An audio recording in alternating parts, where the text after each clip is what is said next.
Okay, Ralph, you're on. Okay, thank you. Okay. I've got a swimming pool here. Can-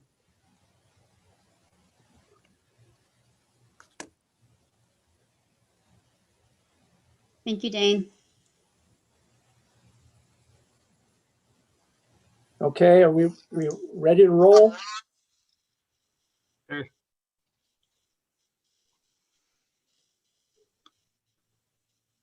Are we ready? Okay, Angie, are you there? Yes, I'm here. Okay, let's call the meeting to order then. I've got 4:03 Okay. on February 10th. Welcome to everybody. I know there's going to be a lot of new faces today. Let's start off with the roll call. And if you would just answer, because with Zoom, we got to do everything kind of verbal here. Ralph, I am here. I'm going to go with first names. I have a habit sometimes of messing up last names, so I'm just going to go with people's first names. Wendy? Here. Tom Arnold? Here. Gabriel? Here. John Stevens? Here. Philip? Here. Is it Philip or Phil? It's actually Philip if you want to discipline me, and Phil if it's just something informal. If we're on a friendly basis, okay. Right. Boris? Here. Thank you. And Adam? Present. And Kip? Present. Kip is here. And we've got, is Katrina on the line? Not yet. Andrea Marr? No, Andrea. Don Harper? Yes. Okay. Hey, Don. Okay. And then we've got on the staff, we've got Carol Molina as the finance director. Typically Jennifer King, I assume you're there, assistant finance director. And maybe Anna Baca. And then Angie Madsen is the admin. And then I guess we've got a special guest of Chief Stefano is on the call, I think also. Yeah, we Happy also to be have. here. Thank you, Chief. He drove his fire truck here.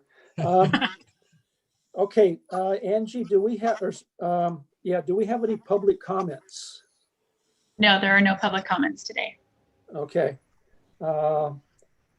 Then next item we have is to approve the minutes. This is from our January 13th meeting. And actually there's 3 of us on the call who were at that meeting. We had let's put it this way, there's a lot of new members on the committee. Angie, I don't know if you saw my note. Can we approve with just 3 members? Let me interject here. Yes, Ralph, you can go ahead and approve. Okay, Or, so moved. okay, well, Move hang on a minute. approval. So if the new members or the members who were not here in January, you can vote on the minutes if you want to, even if you did not attend the meeting, or you can abstain. I'll leave it up to you. So could I get a motion to approve the minutes from January 13th? So move. Approve the Okay, minute. Wendy, and second, Tom. Tom is seconding. Okay, any discussion? I will take roll then. I vote yes. Yes. Wendy, yes. Yes. Tom Arnold, Yes. Gabriel, Hosting. John Stevens, Yes. Phil, Yes. Boris, Yes. Adam, Yes. Kip. Yes. Okay, so that passes. Excuse me, soundly. Okay, again, want to welcome the new members. Like I said, we've got quite a turnover here, which is good. I read, I think most of your applications, it's been a couple of weeks, so I've probably forgotten a lot of it, but it sounds like we got a good diversity, some different backgrounds, and that's good. So appreciate that. Also want to welcome the new council liaisons. Katrina is a returning liaison. Andrea Marr is a new liaison, Mayor Pro Tem, and then Don Harper is a council member, is also a new council liaison. So welcome to the new liaisons. And since we're welcoming people, welcome to the returning members, Wendy and Tom. And with that, so Andrea's not here yet, or Katrina? Okay. With that, what we'll do is we need to vote for a new chair and a new vice chair. And with that, I'll leave it. I guess I'll see if anybody wants to make any nominations for chair. I'd like to nominate Ralph Tabota as chairman. I second that. Sorry. All right. Thank you, Wendy and Tom. Any other nominations? Okay, well, I'll close nominations, I guess, and we'll take a vote. Wendy, Yes.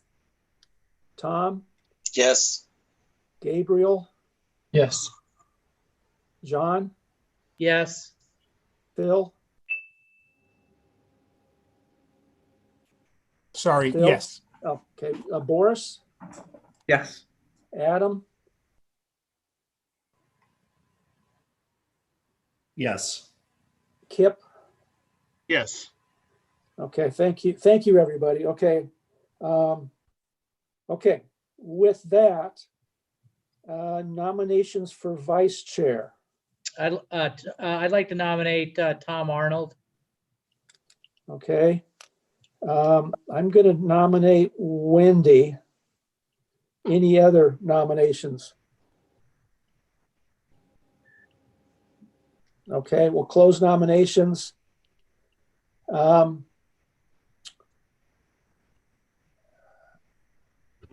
Okay, I'm going to start off with Gabriel. Wendy. Do you, I'm sorry, Wendy or Tom, do you want to make any comments? Well, I would be pleased to serve again. I've been vice chair, and the three of us bring a lot of historical knowledge. And so either one, I mean, I would be happy to serve. Can I, as the person nominating, can I just say a couple words?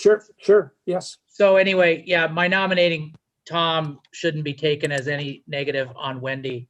I think she did a great job as vice chair, but you know, we have a lot of new committee members and we're going with Ralph, which I fully support.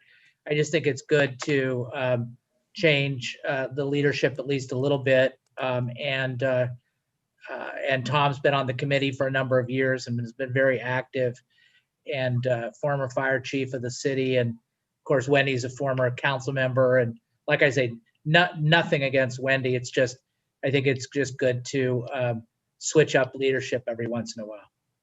And Tom will do a great job. Okay, I understand. My comments, because I know both of them. I've served with both of them, and they're both outstanding candidates. And it's for me personally, it'd be a tough call.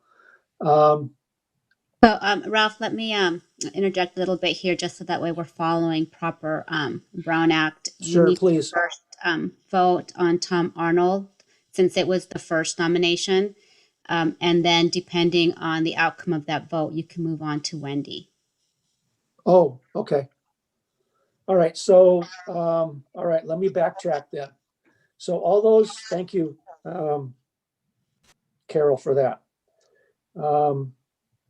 let me backtrack. All those, I'm gonna go down the line for those who vote for Tom. And I'll start with Gabriel again. I'll abstain. John, Yes. Phil, Abstain. Boris, Yes. Adam, Yes. Kip, Yes. and Wendy. No, Okay. And Ralph, no. Carol, or Did Tom vote? Angie, you're keeping track, I hope. I am, but do we need a second? I know that John Stevens moved for that motion, but we need a geez. second. I'll second. Yeah, could we get a second? I'll second. Boris.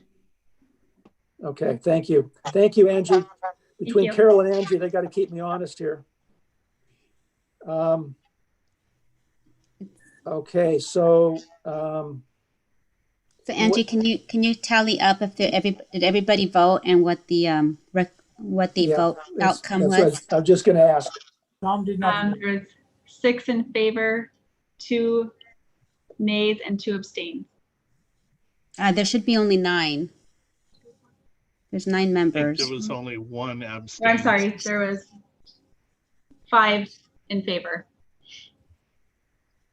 2 nays, and 2 abstains. Okay. Well, then that, if it's 5 yays, then that does it. Yes. Do we need to vote for Wendy? No, because that motion carried. Okay. Yes, okay. I need to read Robert's rules, I guess, here. Okay. All right. Thank you. Congratulations, Tom. congratulations, Tom. And thank you, Wendy. Thank you, Wendy. Yeah, thank you very much to both of you. Okay. Let's, why don't we go around the room here? And we usually have member comments. We try and hold it to about 2 minutes, but especially with all the new members, if you want to introduce yourself, make a few comments, why you joined the committee or what your goals are on the committee, concerns are, whatever. It's your time here. So I'll just start at the top here. Gabriel, you want to? Yeah, I'll go ahead and introduce myself real quick. You can be the My name is first one. All right. Well, my name is Gabriel Godinez. I'm brand new here, as you can tell. And I'm actually new to this kind of thing. I've never actually delved into this field before. And I kind of wanted to get involved to help grow myself and my community since I've always grown up here. My dad's also been a part of helping out with the community. And we've actually helped out with, we built our own little community program around here just for our neighborhood for a bit. And it kind of got me interested in this kind of thing. So I figured I'd try to delve into it and gain some experience and learn how I can better the community. I'm just not aware of everything yet, so take it easy on me a little bit. No pressure. Okay. All right. Thank you. Phil? Yeah, hi, good afternoon, everyone. Phil DiAugustino. I recently moved into Costa Mesa, but I feel like I've lived here for over 24 years because that's the amount of time I've served in the Newport Mesa Unified School District. I was the high school principal at both the high schools in Costa Mesa and Estancia. And, at a point in my life and career where I want to give back to my community at this level in city politics. So looking forward to working with all of you, looking forward to sharing ideas and contributing where I can. So thank you very much for having me. Okay, thank you.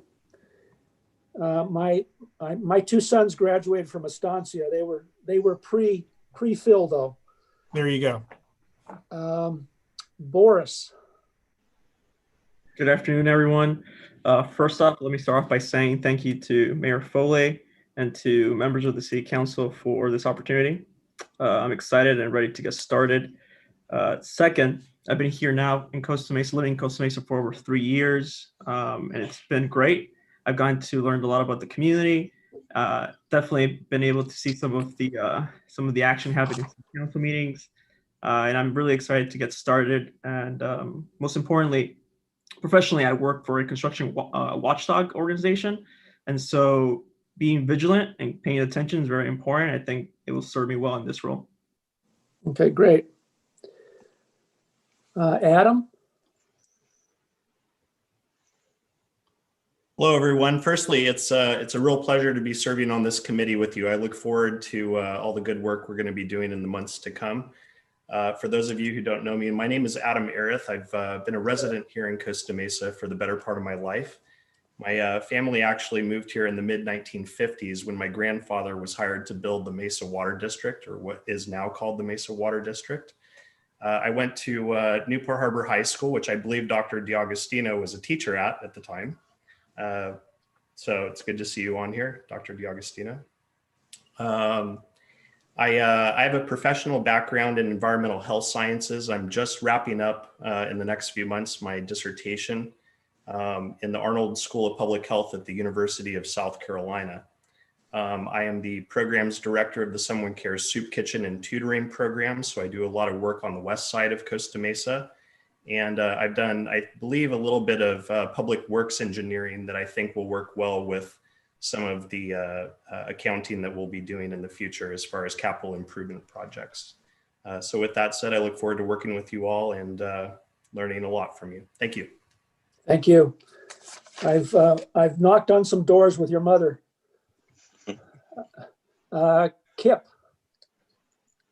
Hello, everyone. My name's Kip Hancock. I'm a local realtor. Moved to Costa Mesa from Hawaii to go to college in 1985 and was lucky enough to move to Costa Mesa. Attended Orange Coast College before moving on, but have always lived in the city of Costa Mesa. Really excited to be working with all of you, and although I'm very new to this type of format, I hope to learn a lot from all of you and make a difference. With that, I won't waste any more of your time, but it's very nice to meet all of you. And again, I look forward to working with all of you. Okay, great. Thank you. John. John is not new. He's returning. So, Yeah, I've been kicking around a long time. So, right. So anyway, yeah, my name's John Stevens. I moved to Costa Mesa in 1989 after law school. I'm a business trial attorney here in town. My office is on Anton in Costa Mesa, and I live over in the Mesa Verde area by Balearic Park. I've lived here in Costa Mesa for 32 years. I've got a wife and 4 kids who are now in their 20s. They went to St. John the Baptist School. And then in about 2011, 2012, I got involved in politics, ran for city council, lost, but I got on the Pension Oversight Committee, which is the committee that presaged this committee. And then ran for city council in 2016, won and served for 4 years.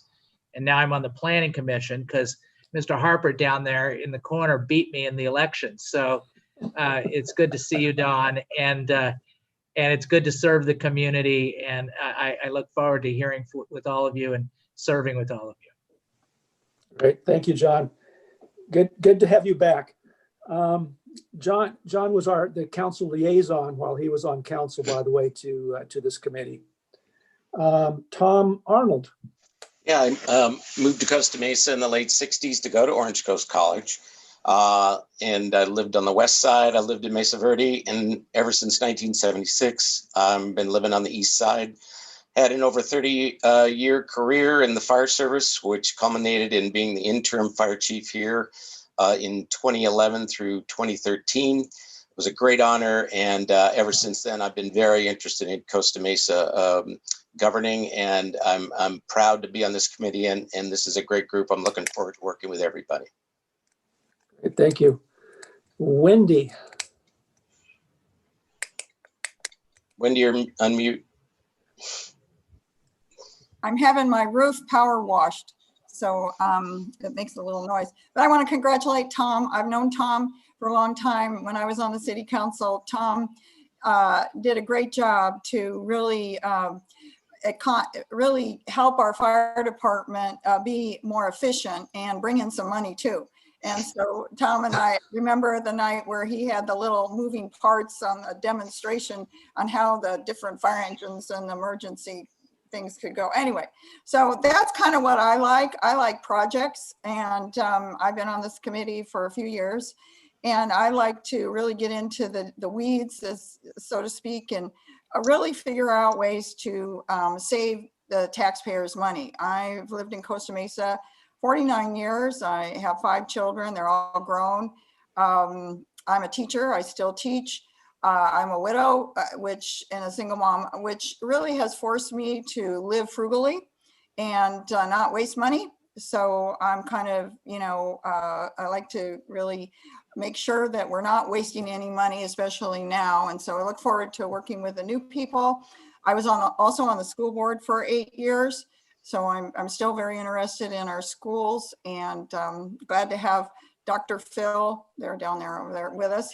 Dr. Phil was my youngest daughter's history teacher, and soccer coach. So, Costa Mesa, we have all these different associations, and that's what's great about living in Costa Mesa for a long time. I live on the west side, the far west side, and I love it over here. It's breezy, and it's a great place to live. So welcome everybody that's new. I look forward to working together with you. Thank you, Wendy. And thank you for serving as vice chair. You're welcome. Okay, I'm Ralph. I'm longtime resident of Costa Mesa. As I mentioned, I got 2 sons who were graduated from Estancia. I've got involved in city activities about the same time John did, the 12-13 timeframe. Initially, actually, John and I were charter members of the newly minted Pension Oversight Committee in 2013, and then was also appointed to the Finance Advisory Committee a couple years later. In 2017, it made sense because there were a number of members who were actually on both committees, Finance and Pension, and it just made sense to combine those committees. So council agreed, and in April of 2017, they were merged and it became FiPAC, Finance and Pension Advisory Committee. I think we need a logo to go along with our FiPAC sign, but in any case, my career was in accounting. I'm very used to dealing with numbers. Very comfortable with that, and I'll leave it at that.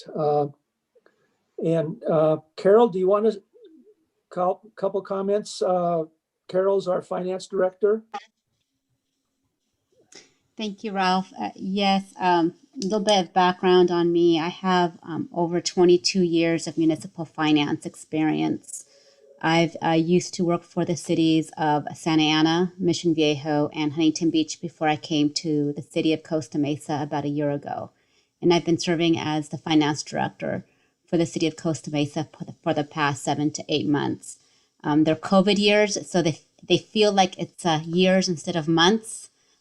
We've had a lot of wonderful challenges that we've met straight on with the council and with FiPAC. And I'll be presenting some of those numbers with you in a few moments. And I want to welcome everybody and look forward to working with all of you as we move into the next phase of COVID. Great.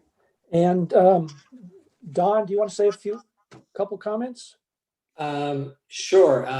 Welcome everybody, and I've lived here in Costa Mesa for 22 years, and John's kids and my wife and John's wife have grown up together, so we're in the same neighborhood. And I have a background as a KPMG CPA. That's where I started my career. thousands of years ago. And I've been a CFO and a controller, and I'm currently a CEO and a business owner for a company that serves really almost all of Northern California. And got on council.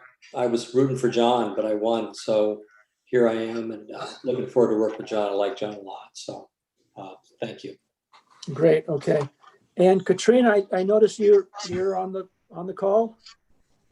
Hi there, and council member or Mayor Pro Tem Mar just joined us also. Sorry to be late.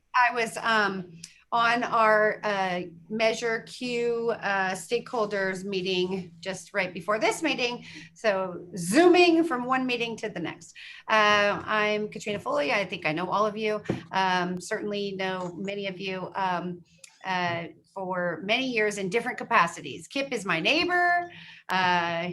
Dr. D was my kid's principal, and I think Gabriel, I'm just getting to know you. Welcome, and know Boris from your work with the Carpenters.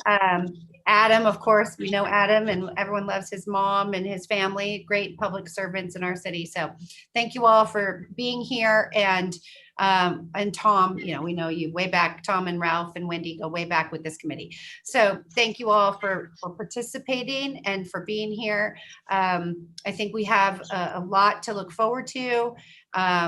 There's a lot going on in the city. There's a lot of things that are coming forward that are revenue generating for the city, that are going to transform things in the city in terms of our revenue, and they're in the works right now. So COVID didn't stop us from moving forward, and that's a good thing. And as soon as we get all the vaccines out, then we'll all get back to normal and we can all have some fun again.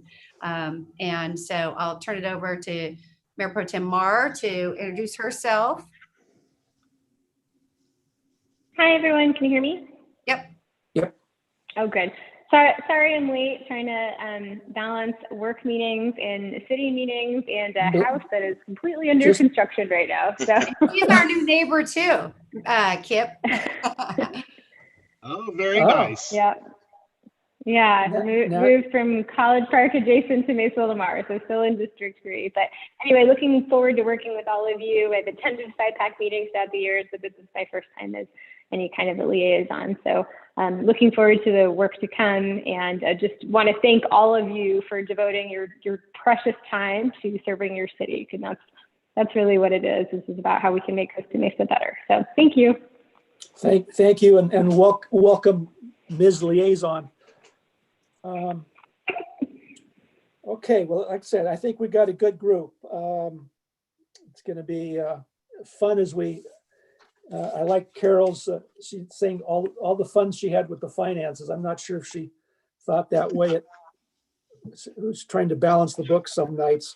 Any case, I guess a couple comments I have is I like, you know, we typically have full agendas, and like to keep things moving along so we get through the agenda. At the same time, I want everybody to feel that they can certainly ask questions, express their comments, opinions. I don't want anybody to feel that they're getting left out or not able to comment, because I mean, you all joined this meeting for a reason, or this committee for a reason, and you have an interest in the city, you're interested in the budget, you want to give back. And certainly I want to make sure that you all have the opportunity to do that. And that means by, participating. I like to think we're a very proactive committee. I appreciate proactiveness and action. And over the years, we've written many letters, if you will, or recommendation letters to council related to the budget or the mid-year review, capital, whatever the item might be. I've got one coming up on Measure Q, coincidentally, as the mayor just mentioned, that I've got a question on. But so I want us to be action oriented, if you will. I don't want to be a case where we sit back and just get presented to. I want us to take an active part, and that might be also breaking into subcommittees. We formally had subcommittees, although frankly, the recent, the last year or so, especially with COVID, turned everything upside down. And the subcommittees had not met in about the past year, but want to definitely look at setting up some subcommittees in the near future. Also, Wendy had a really good idea. She and I spoke previously, I don't know, a week ago or so. And being that we've got a number of new members, quite a few new members, she said, well, let's have kind of an orientation, a new member orientation for them. And so both Wendy and I, not to take the staff time, but both Wendy and I are willing to do that. We'd probably have to break it into 2 pieces, if you will, due to the Brown Act. So we can't have five members at one time. So we can talk about that or discuss that later, but certainly Wendy and I are willing to do that, or with Tom now as vice chair, willing to do that also. When I first got involved, even though I was familiar with numbers and dollar signs, public accounting was a little bit different. So it takes a little bit of time to get used to where all the buckets are and how things balance out. So certainly willing to do that. What else? Oh, do we need, I guess, a question for Carol? In times past, especially when we've had a lot of new members, do we need to have Brenda maybe come in and spend a few minutes talking about the Brown Act? So Ralph, actually would be the city attorney. The city attorney is working with me right now to start the Brown Act information for the entire FiPAC committee. So we're working on scheduling that in the near future. Okay, great. Ralph, can I interject for just a second on that? So I think what we're going to try to do is we have lots of new committee members. So we're going to try to have all one Zoom, 1 or 2 meetings where we can have the Brown Act session, so that it's not so many meetings for the city attorney. We just have to get everybody on one Zoom call for all the committees, because we have. Right, that's a great idea. Good idea. Yeah. Okay. All right. Okay. So let me jump to, since I'm still on my comments, I mentioned this to Carol earlier, but Katrina, you mentioned just finishing up a ad hoc committee on Measure Q. And for those who don't know, Measure Q was passed in November. That's the ordinance that allows for retail sale of marijuana within Costa Mesa, retail as well as delivery. Part of that measure is there's a sales tax, a gross receipts tax imposed upon the sales. And FiPAC was asked to weigh in on our recommendation for what that tax rate should be. The council has discretion between 4% and 7%. So question for either Katrina or Carol is, I've got that letter drafted from our December meeting when the committee decided.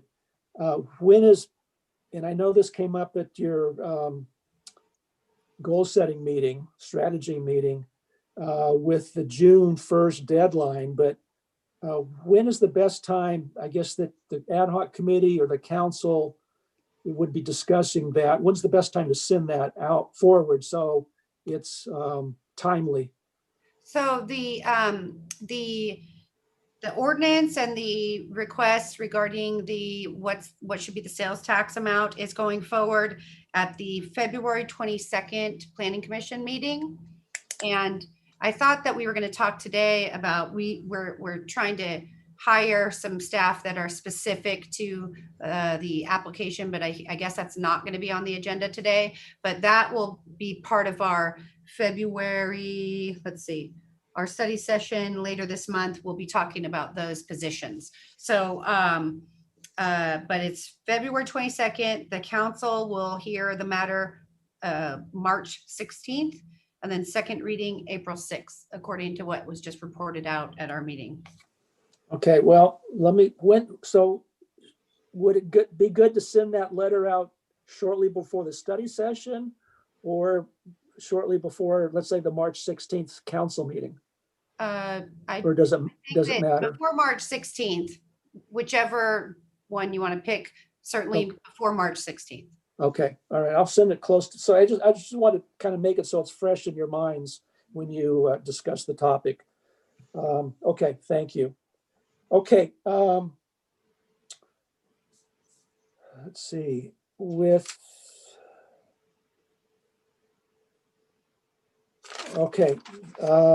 go to new business, and it's timely here. This is mid-year. As most of you probably know, may know, the fiscal year for the city goes from July 1st to June 30th. So the end of December is 6 months.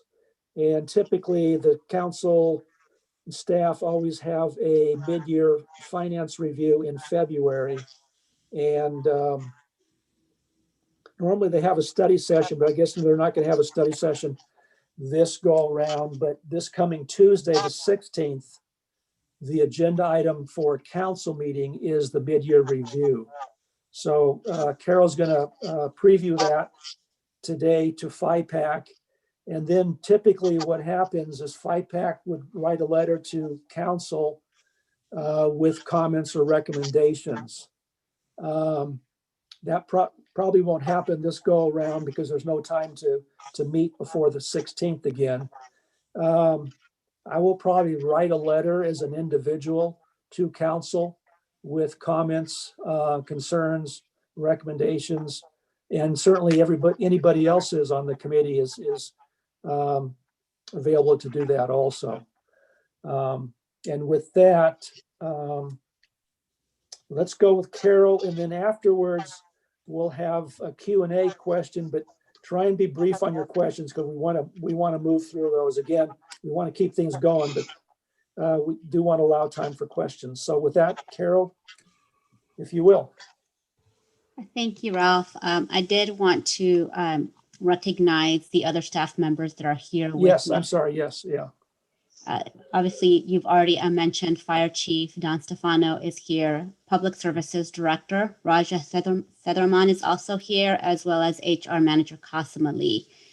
There are certain components of the mid-year budget adjustment that we will be moving forward to City Council that involve the three of them. So they're here also to help answer any questions you may have related to those areas. So with that, give me a couple minutes to start sharing my screen and we can go with the PowerPoint presentation.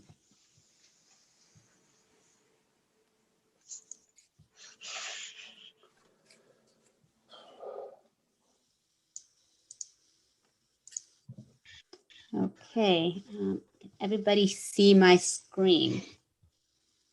Yes, at least I can. I think everybody else can, I assume. Perfect, Yes. Thank you. All right, as Ralph had mentioned, this is the time of year where the Finance Department presents the mid-year for the fiscal year. And this opportunity as well for city staff to take a look at how the finances are going and make any adjustments that were not taken into consideration during the adopted process.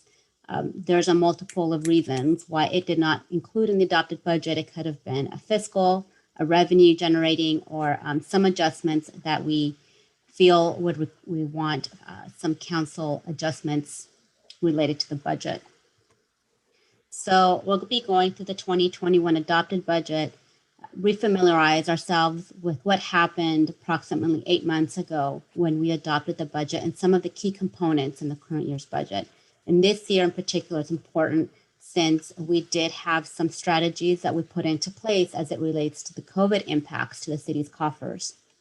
We will then move into the 2021 mid-year adjustments that we will be recommending to the City Council on Tuesday evening for consideration and adoption. In our general fund overview, so just for the committee members, especially the new ones, the general fund is the one fund in the city that staff has unrestricted ability to expend from. There are other expenses that the city incurs that are restricted. In this case, we mostly talk about the general fund since it is the core of our expenditures, and this is really where most of our public safety and core services are spent from. In our general fund budget for the current year, we did not include any increases to our table of organization. What that essentially means, we did not add any more staffing in the current year's budget. We did, however, have a staff furlough of 5%, and 5% was provided by all of the labor bargaining units across the board, which included our safety personnel. And that resulted in about $3 million in annual savings for the general fund. We also defunded about 14 positions, full-time positions across all departments. The total reductions for the departments resulted in about $10.8 million. And that was to help offset some of the revenue reductions we were experiencing as a result of COVID. However, the department did have some fixed cost increases, such as our pension obligations of $2.8 million year-over-year increase, the election cost, which took place in November.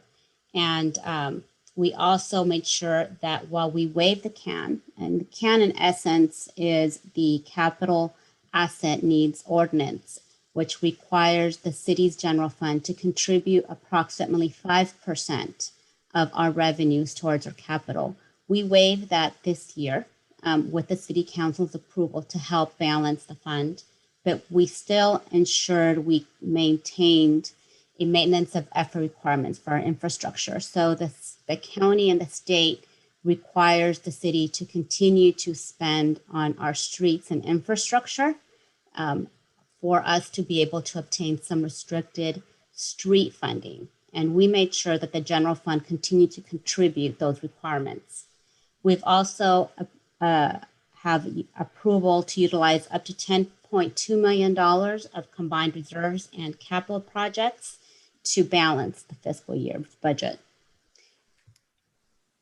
In the 2021 adopted budget recap, I wanted to show you the difference between the 1920 and the 2021 budget to be able to demonstrate some of the reductions in revenues that we were assuming about 8 months ago that we would be experiencing in the current fiscal year.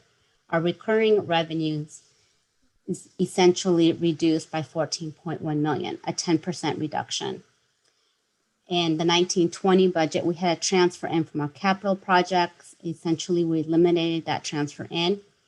And we also requested the $10.2 million of reserves. $6 million of that would be a deferral of capital projects. We had originally provided the $6 million to help balance our 1920 budget. We did not need that in 1920, so we moved it into 2021 with about $4.2 million from reserves. In essence, our total expenditures was reduced by about $5.6 million, bottom line. On our expense side, our salaries and benefits, as you can see here, continues to increase. Regardless of the 5% furlough, we do have pension obligations, merit increases, and so forth that will continue to increase. Our operating budget increased slightly by about $1.6 million, and then we have adjustments of transfers out that we were able to realign. So you can see here our capital improvement. This is related to the CAN ordinance, the 5% that I just mentioned. We're maintaining that $2.2 million. One of the items that City Council did approve early in the calendar year, around about a year ago, was a realignment of the CAN. It used to be 6.5%. We realigned the 1.5% into our IT replacement fund. As you may know, the IT replacement fund was lacking a continuation of a revenue source. And most of our IT items in the city are outdated.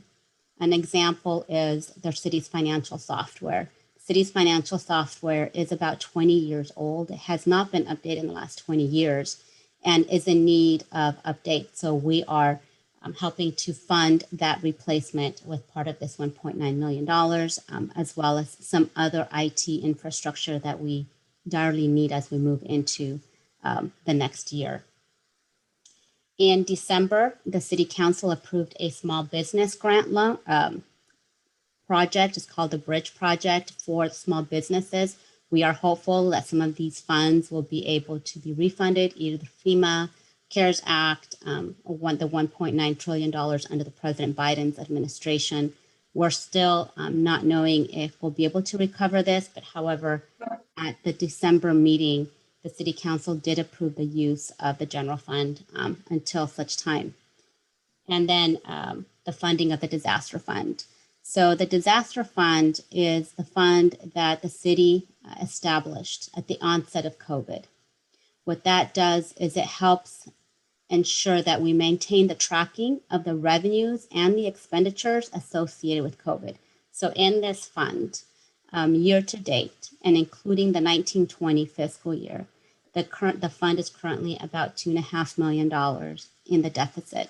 We have obtained all of the federal funding that we have possibly been able to obtain through the CARES Act.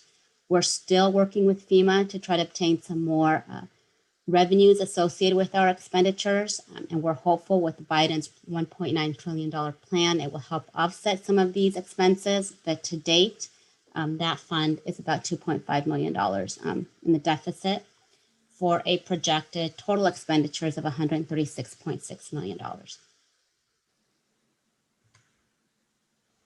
So for our revenue side, our property taxes are coming in strong. I'm sure that most of you have been listening to the news. The property taxes in Orange County are fairly stable. There's been a lot of turnover of the housing market. It's a really hot market right now, and we're definitely seeing that in our revenues. We do caution, though, in this kind in property tax, because we do know that there's still a lot of people that have been impacted by COVID and unemployed, or are struggling with their finances. However, we're still not seeing that on the property tax side. We're definitely seeing that on the sales tax side. So on the sales tax, we had assumed $54.3 million for the full year. At this point in time, that projection still stands.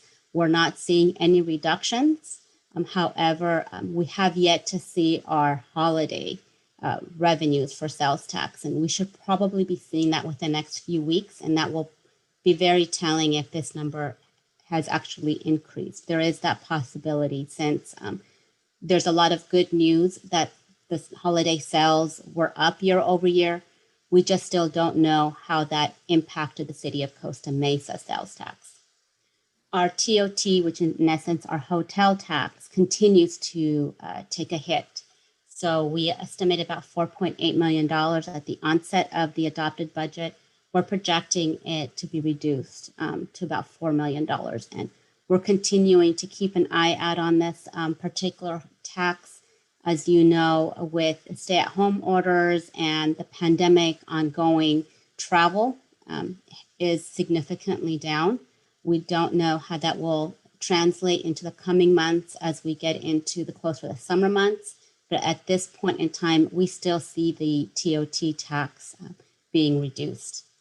And all of our other revenue categories are maintaining at budget about $23.1 million, for a subtotal of about $127.7 million, which is about $1.3 million above the adopted budget.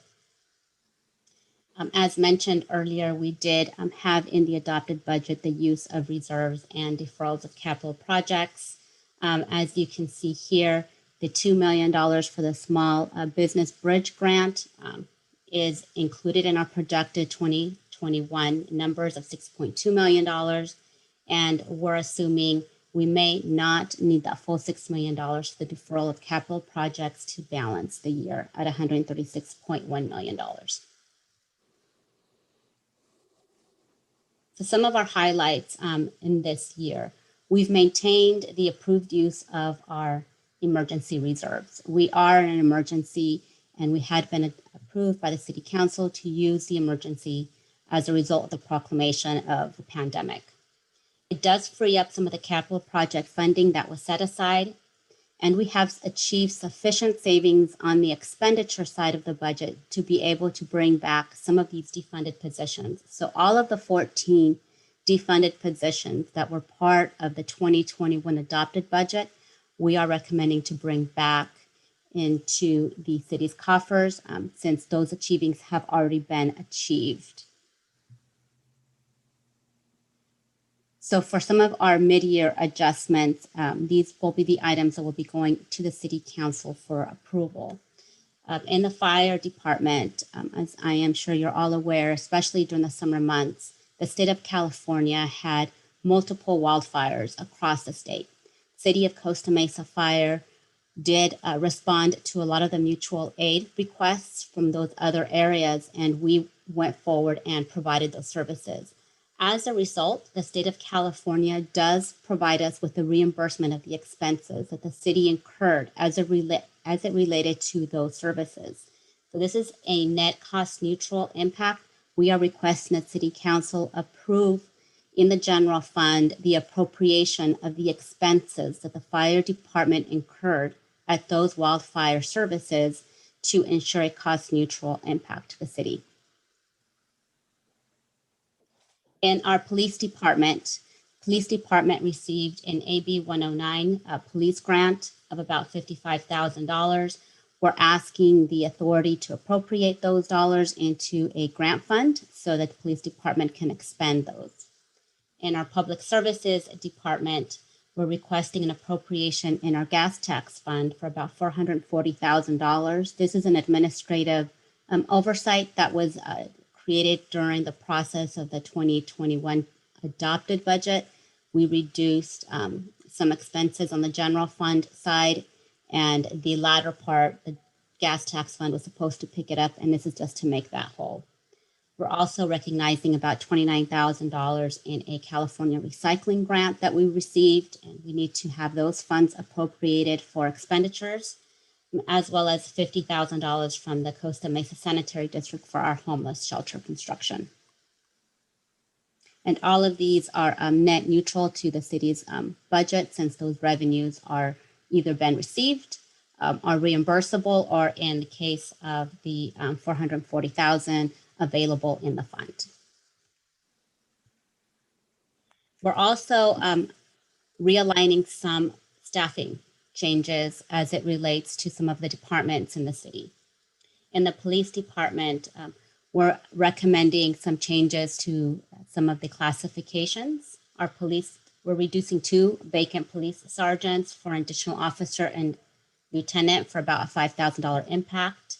In the city council's department, in order to create greater efficiencies, we're recommending the realignment of 2 part-time management aides into a full-time management analyst, providing greater services and response times for the city council's department for about a $7,000 impact. In our IT department, we do have a market adjustment as it relates to this position for about a $5,000 impact. And I'll talk a little bit more about IT shortly, since they have a couple of other adjustments in their other funds. In the city manager's department, again, for greater efficiencies, we are recommending a part-time management aide to be realigned into a full-time analyst position for about $20,000. And in development services, there's a request for a grant administrator. Currently, the city of Costa Mesa does not have a full-time grant administrator.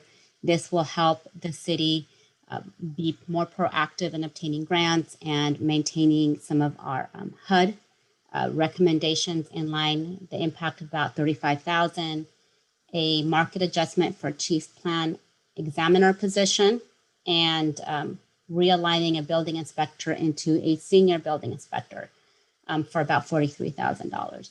So it would impact the general fund for about $81,000. However, these are all expenditures that the city departments will be able to absorb. They are already been programmed and into the base budget for the next year. In our IT department and some of their other funds, we do have a couple of market adjustments for our IT manager and our network administrator of about $24,000. These positions have been on the books for some time. The IT manager has not been looked at for the past 11 years, and the adjustment of the salary has not been updated since.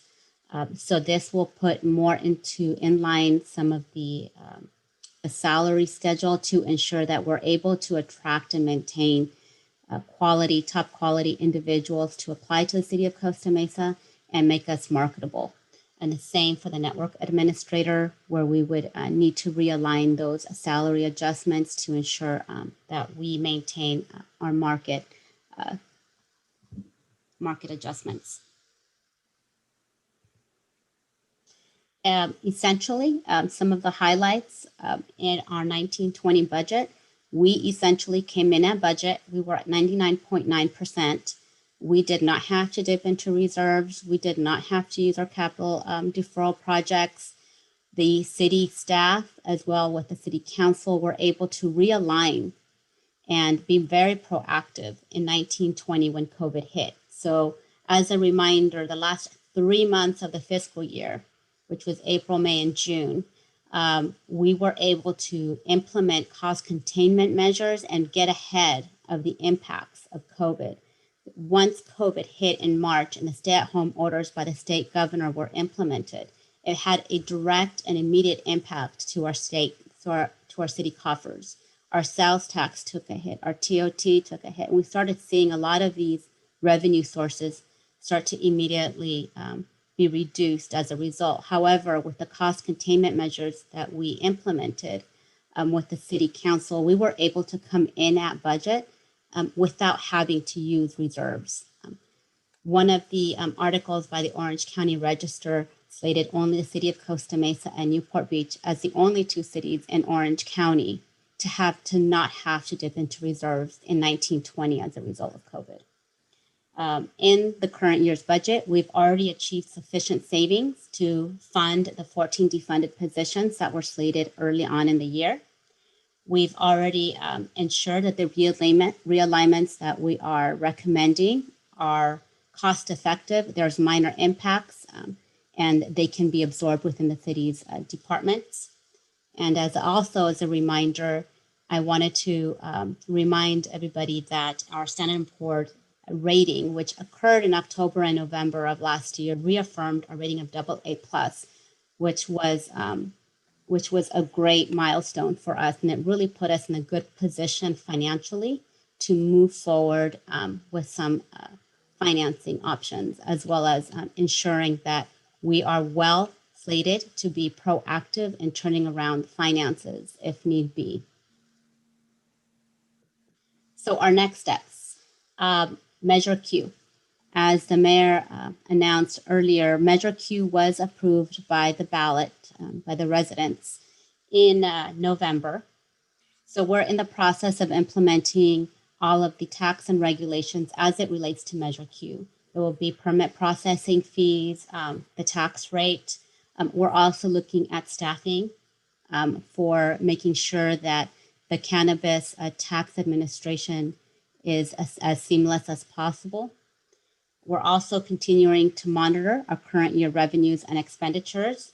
We will be presenting to the City Council on Tuesdays these findings.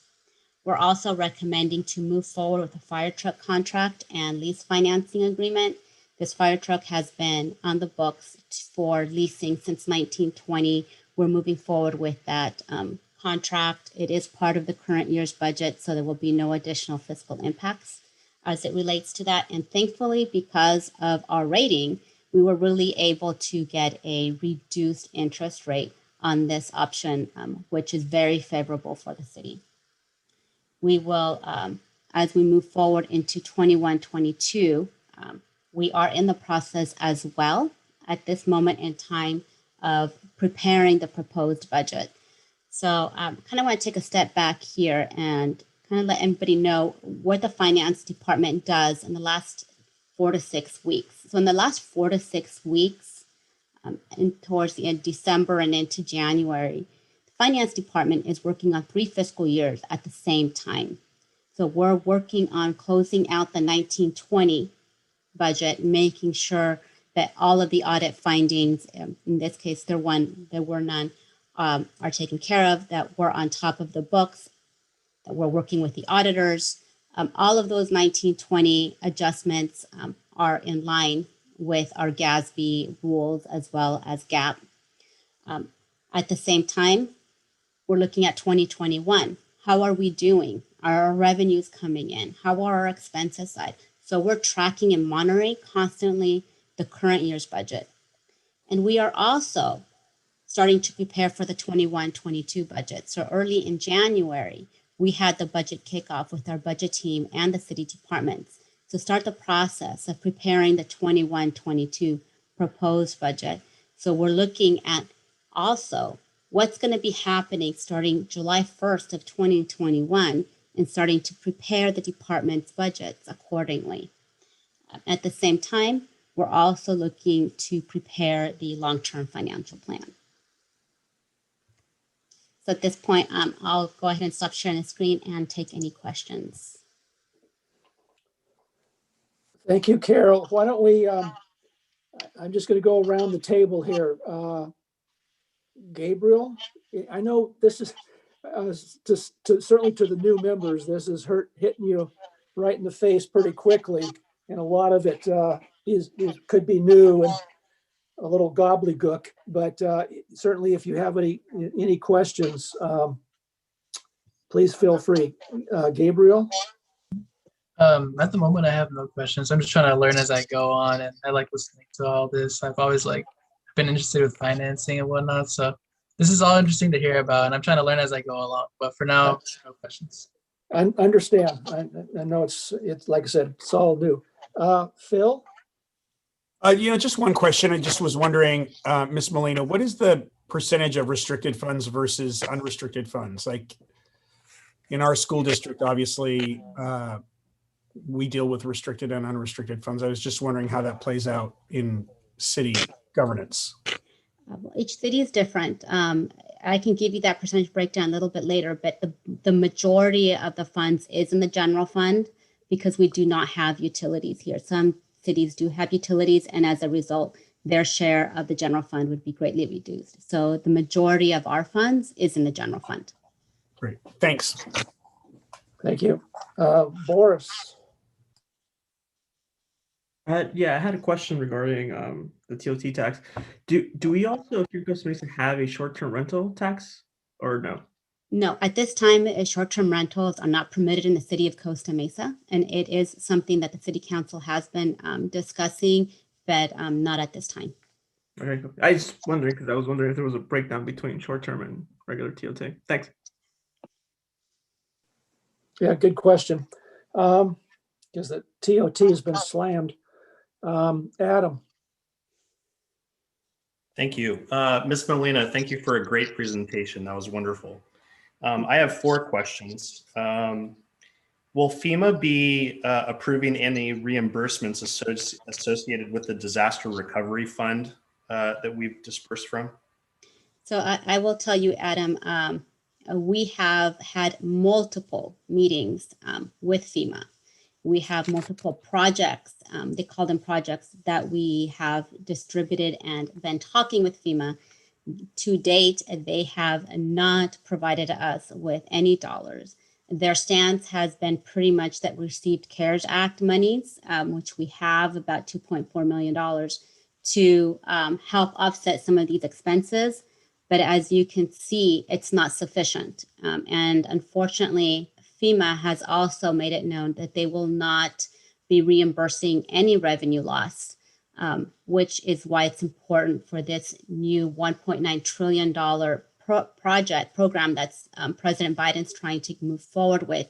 That does allow for some revenue loss that the city has experienced to be able to recoverable. How much for the city of Costa Mesa, we still don't know. Okay, so it's not directly reimbursable, but circuitously, just through maybe some of the provisions in the CARES Act?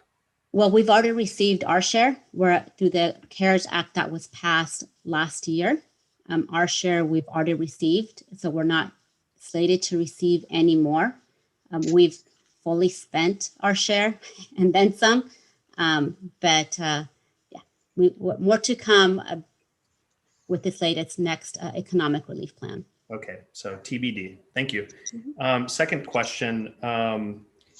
Do you happen to know the particulars of AB 109 and the $55,500 that are being earmarked for rehabilitative services? Specifically, are those funds being used to hire an additional person to the police department to deal with non-police issues? So those funds are restricted for police rehabilitative services.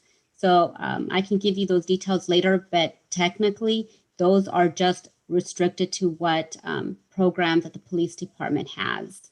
So to my knowledge, they are not to fund a position, but sometimes they do allow for offsets of overtime for those programs. Okay, so yeah, I guess I could take a look at it later, but I assume it's for currently hired people, particularly police, who are carrying out their everyday business. So they are restricted. I have seen these funds be used for things like DUI checkpoints, that sort of those sort of types of public safety expenditures in the police department. How this police department will be using these funds, I'm not quite sure yet. Okay. But definitely would be in compliance. Okay. Thank you. Yeah, I wouldn't mind seeing that if you have that on hand at some point. Third question.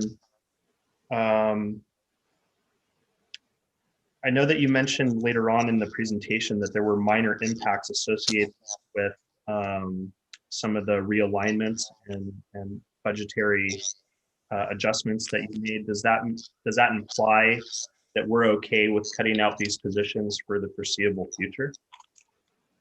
Correct. We have already done our analysis on both the current year and the next year. Okay, so we can save that on salaries and on potential pension disbursements, potentially. Okay, and then lastly, with Measure Q, is 7% our ceiling for the recommended rate? Correct. According to the ballot measure, the range for Measure Q is 4% to 7%. Okay. All right. Thank you. And that's all. Thank you so much. Thank you. Thank you. And Adam, if it's under 4% or over 7%, it would have to be approved by the voters. Okay. Kip. Kip.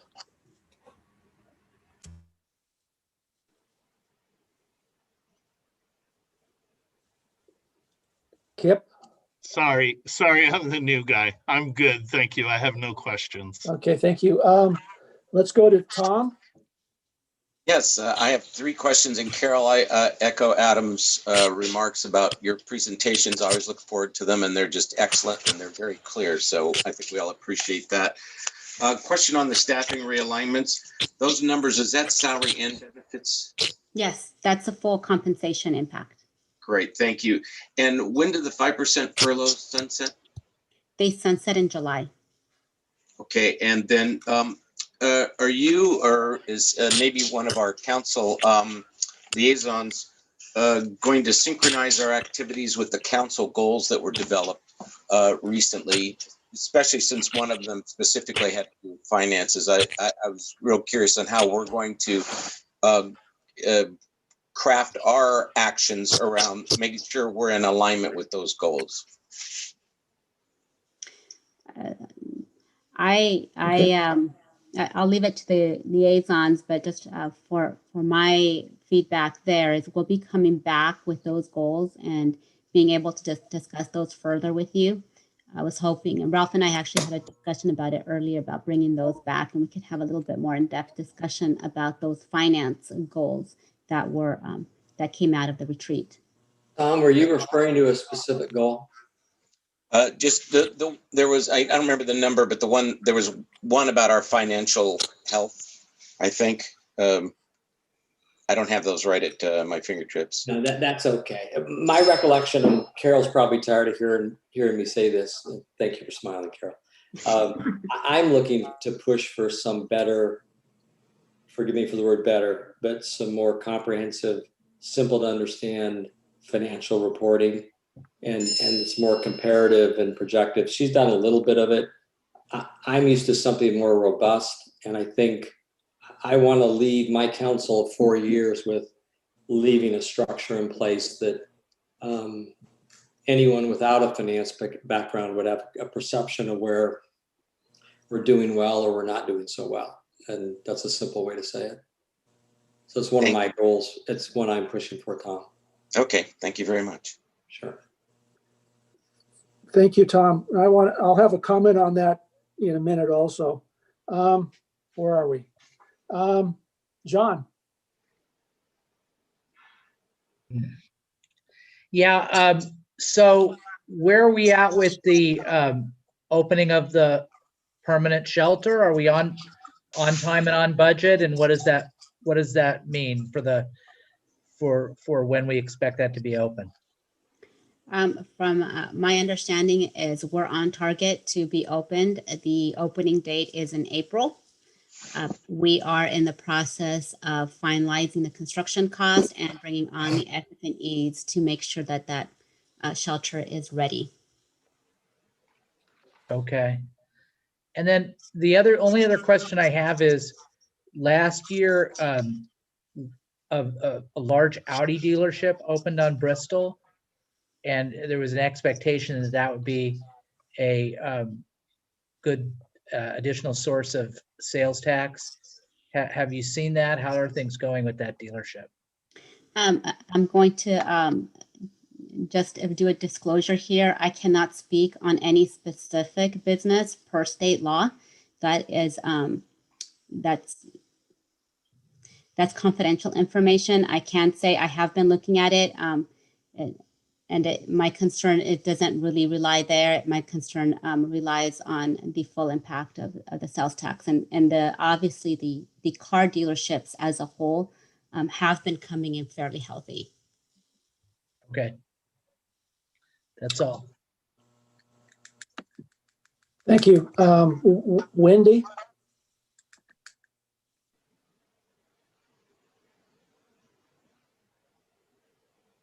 Wendy? Hi, great presentation. Thank you. A couple comments and questions. I do want to see us move the money that's been set aside into the 115 trust this year. I know that everything's been tenuous, Carol, so but with a 2.8 million pension, I think we voted, we recommended, the council voted to have the 115 trust as a separate set aside for pensions. So that is something on my radar when everything kind of the dust settles, so to speak. I see that the fire chief Stefano is, or maybe he's still here. Oh, he's still up there. Okay. So is that fire engine? Is that still something that the council will need to approve to make that happen for him, for our fire services?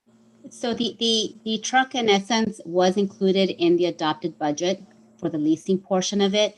The council will be asked to vote on the contract and to move forward with that lease agreement. So that will be part of the mid-year. Okay, all right, that's good. Two more questions. You talked you said you might say more about the IT, but Ralph and I have talked over time about the chart that shows the rollout of the IT plan. And as you mentioned, it's, finance is 20 years old. So are we on track with that? Can we hurry it up a little bit? Even, taking money from borrowing Peter to pay Paul. I know that finance needs it. I think there's planning and building also, that all the departments need it.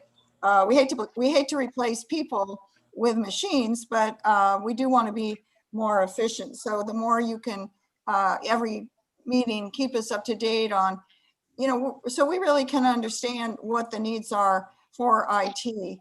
And then how we can help with the analysis, the studying of maybe different departments in saving money. I know Ralph has talked about the vacancy rate and and overtime. Those are always issues that we like to study.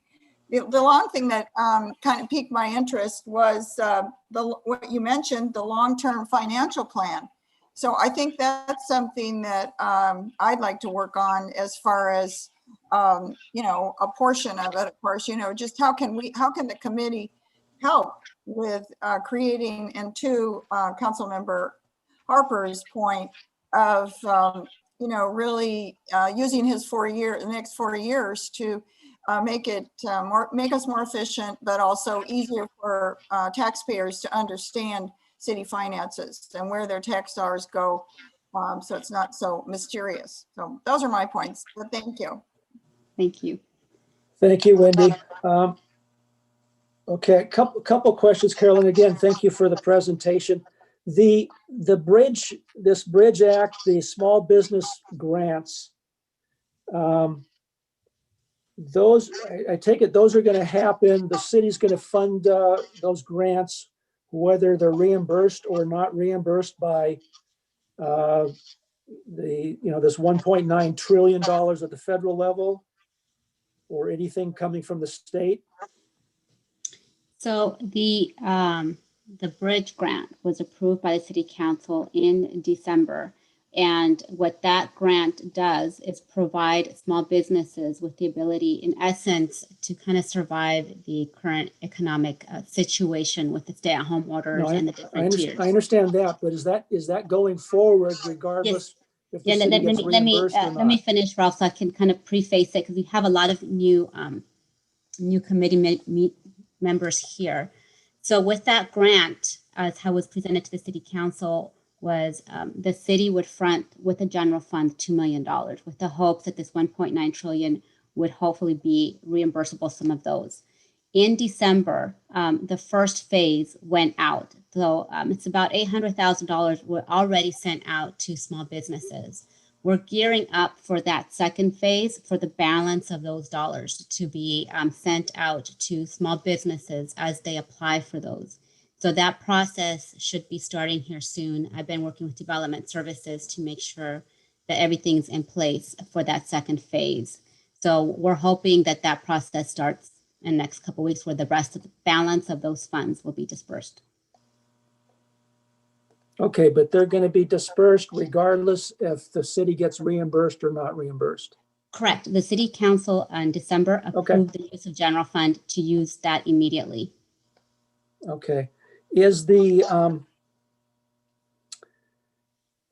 you've mentioned multiple meetings with FEMA and FEMA not reimbursing for revenue loss. I mean, potentially something might come down from Biden's 1.9 trillion. But it seems like there's more risk than there was 6 months ago, for example, that the city may not get reimbursed for the full amount in the disaster relief account. That some of that is now at maybe higher risk than beforehand. Actually, I would beg to differ. I think with this $1.9 trillion Biden plan, it also provides more flexibility than the actual CARES Act money on how those monies can be reimbursed. The question therein lies is how the municipal portion will be dispersed. I know there's been a lot of talks about that part of it. So we don't have anything concrete on how the city's portion would come, but the talks at that level have been to make that money more flexible than even prior, and that includes the CARES Act money. Okay. Well, let's hope Costa Mesa gets a piece of that.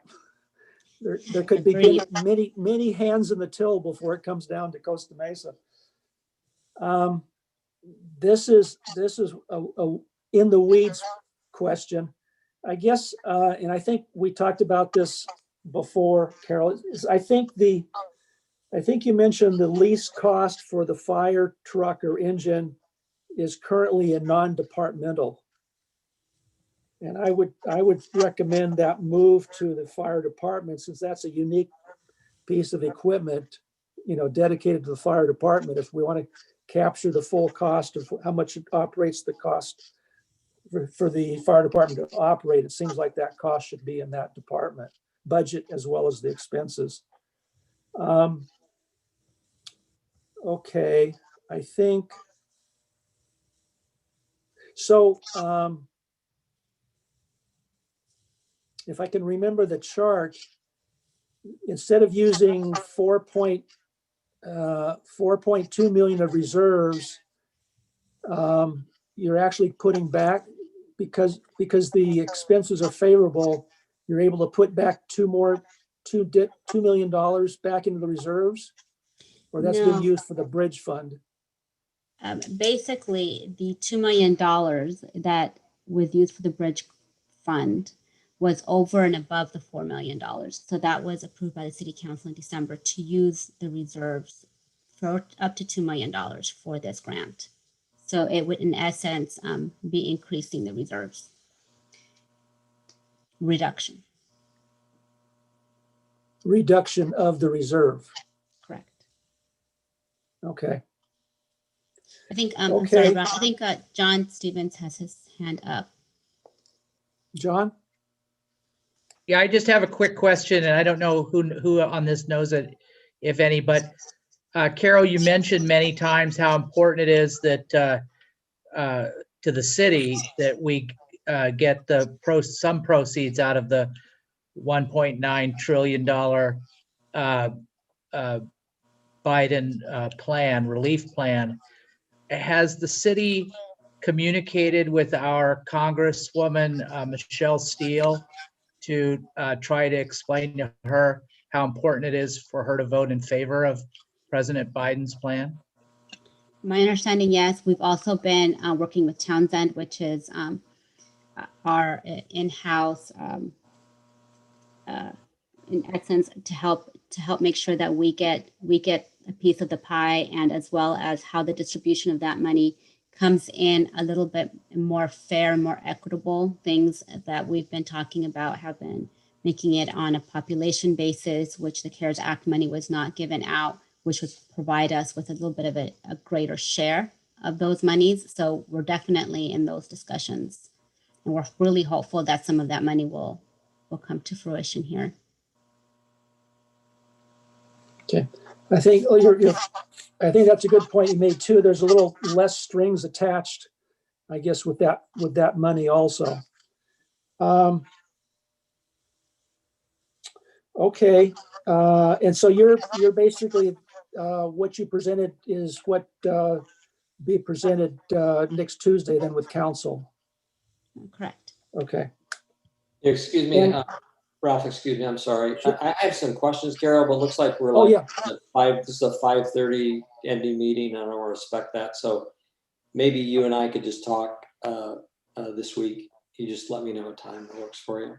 Okay. And I'll ask my questions. I had some good questions, and it maybe would have helped the other new members as well. So, but thank you. That's all. Okay, let's, thank you.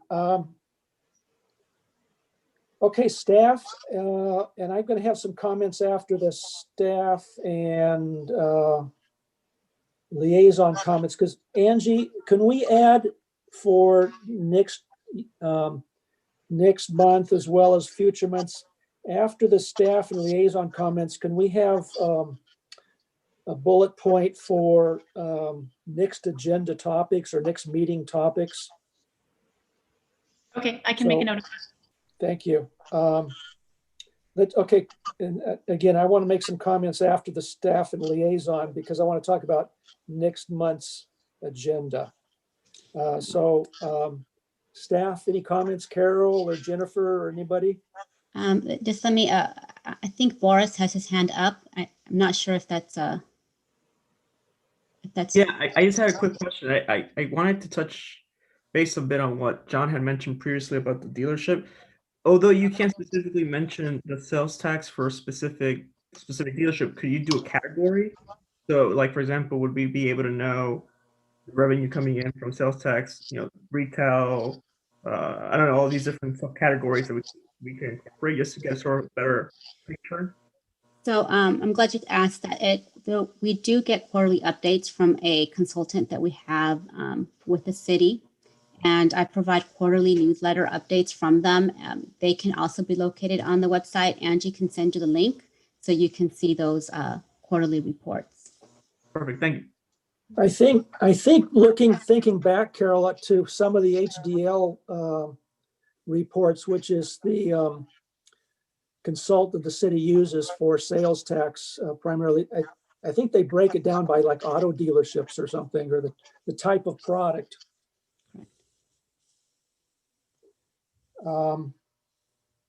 Okay, any Carol or anybody comments, and then the liaisons after that?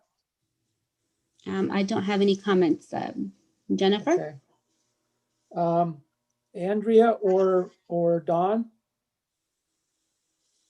Yeah, but there's not enough time, so I'm gonna let everybody go home. Yo, Okay. thank you, Ralph.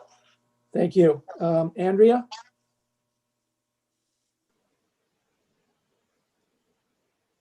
Is Andrea there? Maybe not. I'm not sure. Okay. Okay, so for next meeting, what Wendy brought up, this 115 trust has been floating around for a while. It got delayed, deferred because of COVID, and I want to bring that back.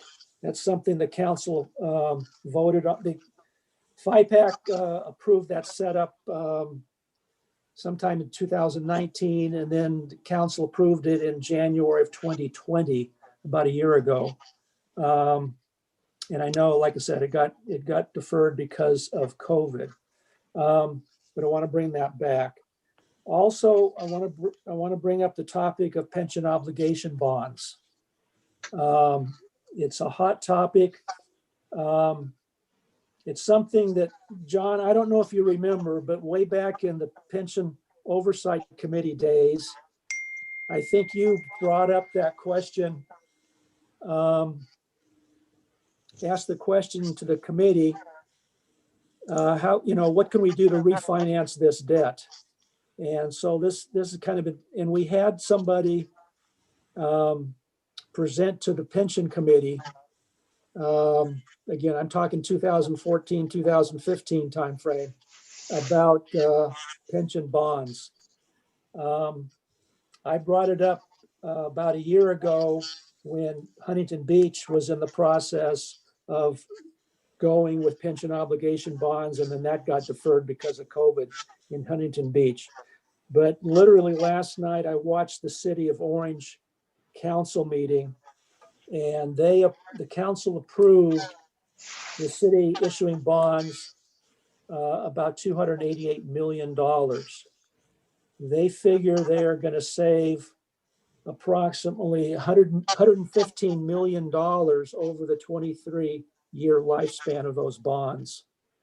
It was mentioned on the call or on the meeting last night that over the last 2 weeks, Downey, Monterey Park, and El Cajon have issued bonds. And El Cajon in particular, Carol, you talk about the AA plus credit rating. Apparently, El Cajon got bonds for a little under 3%. Santa Ana last week, the council approved the city starting to look at issuing bonds. So I want to bring that up next month. I think it's certainly a way that potentially Costa Mesa could save some major costs on pensions, which, as Carol has mentioned, as I think we all know, pension costs have not gone down. The city's cutting costs on lots of other expenses, primarily due to COVID over the last year, but pension costs were not reduced. In fact, they're going up, and they'll be going up for the foreseeable future. So I want to bring that up. And then also talking about, again, the goals, what Tom mentioned from this goal strategy meeting. One of the goals was, and I'm reading here, develop and define a quarterly report format. including financial metrics to improve fiscal transparency and report to the city council and to FiPAC. Appreciate the fact that FiPAC is in there, but I would like FiPAC to be involved in that process. Again, I want this committee to be active, and I think there's a number of committee members here that can contribute to that process. I know I've got some ideas. I know some of the other committee members have some ideas. Don has mentioned he's got ideas. So I would like FiPAC to contribute that and like to bring that up also at next month's meeting. So between pension bonds and maybe talking about financial metrics and reporting, that would probably be a full committee meeting. Anybody else have suggestions? Again, it's this is new to a lot of you, but any suggestions? Maybe not for next month, but certainly in subsequent months. Well, and I just want to comment on what Ralph mentioned. Yeah, we talked about this a long time ago about refinancing, and really it was in the context of refinancing the fireside fund. And without going into a lot of detail, the city is in a fund with other cities with respect to their the part of their pension for the fire department, and we pay. It's the discount rate. It was at the time 7% to the fund for an amount that we borrowed when we got into the fund. So I don't know whether that's even what the rate is, and so even if we could look into if we want to just refinance that fund or if we want to do the whole thing, which it sounds like other jurisdictions are considering doing and saving money. Yeah, there's a number of ways to go with that. Like you said, John, we could, potentially the city could do one of the labor association agreements, police or miscellaneous or fire, or do two or two out of the three, or do all three. But this is becoming a lot of cities over the past 6 months, a year, even with COVID, have gone this route. And I know there's some concern about them amongst various individuals, but the major objection I've heard is assuming the use that a city would get the funds from the bonds and then in lieu or instead of paying CalPERS, invest that money trying to earn a higher rate of return, which is very, very risky. And I certainly would not recommend that. I don't think most people would recommend that. And the cities that are doing the bonds now, that's not what they're doing. They're paying off their unfunded liability to CalPERS and setting aside, reserving some of the savings for future unfunded liability. But we can go into that later. But to me, it's something we would be remiss if we didn't take a look at. Ralph, just to that point, we've had subcommittees before. So I'd like to see us, make that like a project oriented so that we're all working on different things. Like even looking at the IT, the way that is and where the need is greatest, maybe to expedite that so that there isn't such a 20-year lag in other departments. I'm just thinking. Yeah, I think that's a good idea. We used to have a pension subcommittee, Wendy, as you know. Also for the reporting format, financial metrics, we could do a subcommittee on that also. So, and certainly resurrect the pension subcommittee. So that's all good suggestions. Okay, with that, and I guess I'll reach out, Wendy and Tom, we could reach out to the members between now and our next meeting if people would be, new members would be interested in some kind of orientation meeting.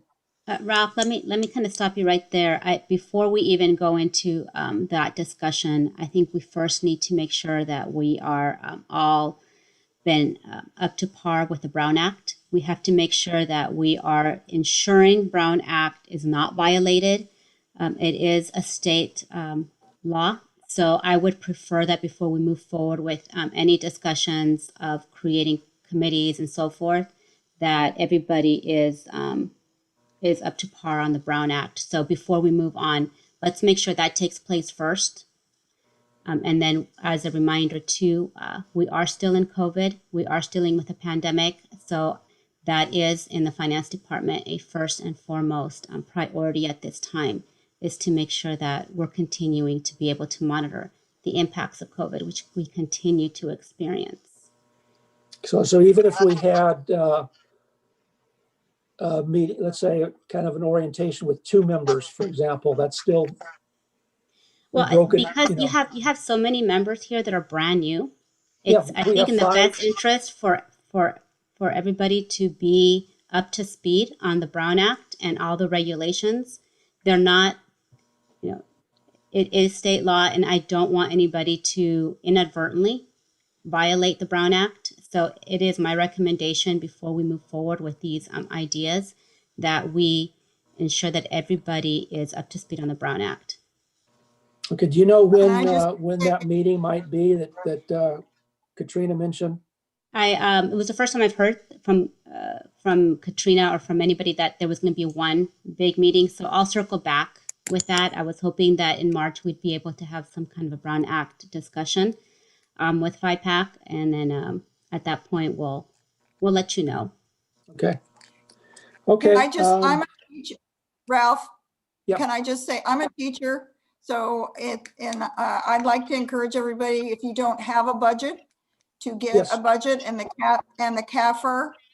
That's the first step, is so you're familiar, since we're going to be going into a new budget.